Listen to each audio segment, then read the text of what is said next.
Imagine this. You've dedicated a decade of your life, your golden years, to raising two beautiful children. You've been their rock, their comfort, their everything. Now, imagine the person who abandoned them, who left without a word, suddenly reappears on your doorstep, demanding them back. This isn't a movie plot. It's the real-life nightmare one grandmother had to endure. Her name is Maria, and her story is one of incredible sacrifice and unwavering love. 10 years ago, her life was turned upside down. Her daughter, Sarah, who had been struggling for a while, made a decision that would change their family forever. She packed a bag, walked out the door, and left her two young children, 6-year-old Leo and 4-year-old Mia, in Maria's care. There was no phone call, no explanation, just a deafening silence. Maria, already in her late 60s, didn't hesitate. She stepped up, putting her own retirement plans on hold. She became a mother all over again. The first few months were a blur of sleepless nights and tearful questions. Little Mia would wake up crying, asking for her mummy. Leo, trying to be brave for his sister, would act out at school. It was a chaotic, heartbreaking time. Maria's heart ached for her grandchildren, and for the daughter she felt she had lost. But Maria's love was a powerful force. She filled their home with warmth, routine, and endless affection. She helped Leo with his homework, taught Mia how to bake cookies, and tucked them into bed every single night, with a story and a kiss. She celebrated every birthday, soothed every scraped knee, and attended every parent-teacher conference. She poured every ounce of her energy and her modest pension into giving them a stable, loving home. She was their constant, their safe harbor in a world that had been shaken. The community saw her dedication. Neighbors would drop off groceries, and teachers at school offered extra help for the kids. Everyone knew Maria was a hero. She never complained. When people asked how she managed, she'd just smile and say, "They are my blood. They are my heart. What else would I do?" She built a life for them, a good life, brick by loving brick. A gaping wound, left by their mother's departure, began to scar over, replaced by the deep, unshakable bond the three of them shared. Years passed. Leo grew into a thoughtful teenager who loved science, and Mia became a bright, artistic girl with a contagious laugh. They were happy, well-adjusted kids who called Maria Mama. The memory of their biological mother faded into a distant, painful whisper. They were a family, whole and complete in their own way. Maria finally felt a sense of peace, believing the worst was behind them. She started to dream about their futures, about seeing them graduate, maybe even get married one day. Then, one sunny afternoon, 10 years after she had vanished, there was a knock on the door. When Maria opened it, her heart stopped. It was Sarah. She looked different, older, but it was her. At first, Maria felt a flicker of hope. Maybe she had come to apologize, to explain, to reconnect.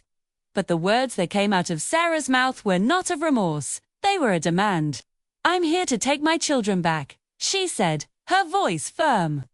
"I'm better now. I have a right to them." The shock felt like a physical blow. Maria couldn't believe what she was hearing. For 10 years there had been nothing, no calls, no letters, no birthday cards. And now, this. Sarah claimed she had gotten her life together, found a stable job, and was ready to be a mother. She didn't ask how the children were. She didn't thank Maria for her sacrifice. She just acted as if she could walk back in and reclaim her life, as if the last decade never happened. The confrontation that followed was gut-wrenching. Maria pleaded with her. "Where were you when Leo had pneumonia? Where were you when Mia cried herself to sleep for a year? You don't know them, Sarah. I raised them. I am their mother in every way that matters." But Sarah was resolute. She saw Maria not as the savior of her children, but as an obstacle. The situation escalated quickly. A few days later, Maria was served with official court papers. Sarah was suing for full custody.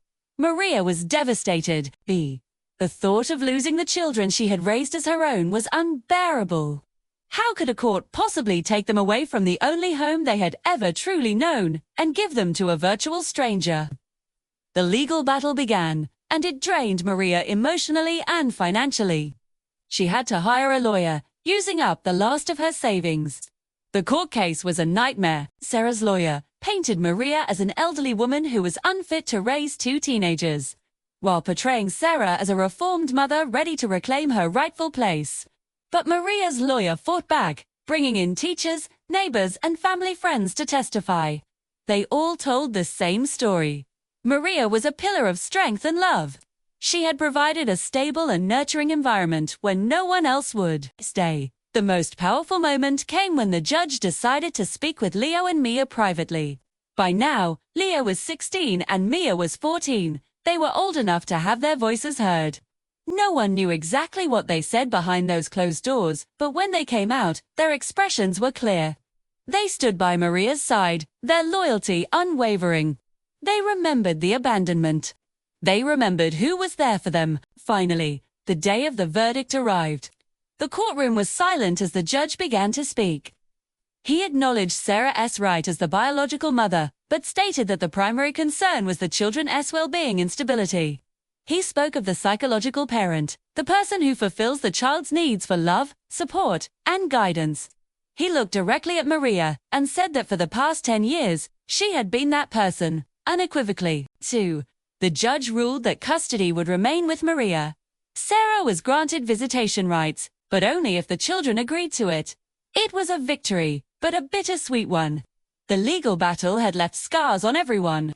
In the end, this story is a powerful testament to the fact that family isn't just about blood.